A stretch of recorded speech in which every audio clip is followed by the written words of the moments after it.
नमस्कार स्पॉटर न्यूज़े आपनादेर स्वागत।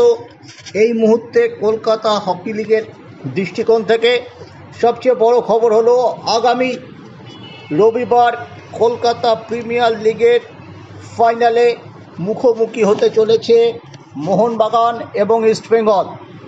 এই মুহূর্তে লিগ টেবিলের যে অবস্থা তাতে 16 ম্যাচে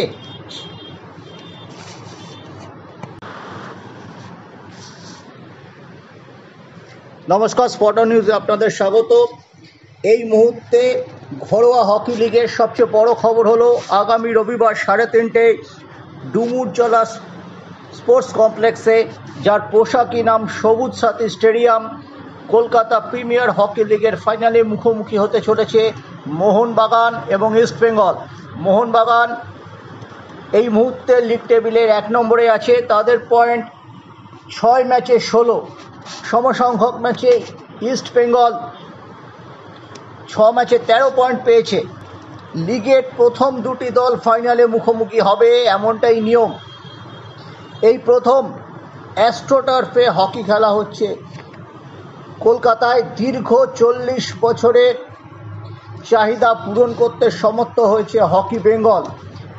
27 বছর ধরে এর মধ্যে মোহনবাগান হকি খেলেনি, কেন কলকাতা হকি লিগ ঘাসের মাঠে হতো। প্রয়াত সচিব অঞ্জন মিত্র বলতেন যে ঘাসের মাঠে হকি খেলা আর পিচ রাস্তায় হকি খেলার মধ্যে কোনো তফাৎ নেই। যেদিনকে টার্ফ হবে সেদিনকেই আমরা হকি দল নামাবো।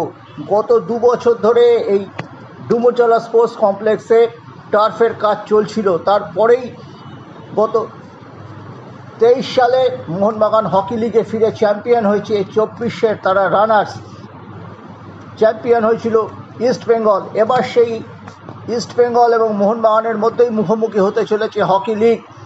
আমাদের এই ম্যাচে নজর থাকবে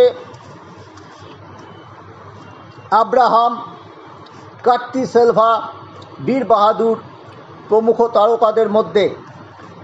রবিবারের হকি ফাইনালে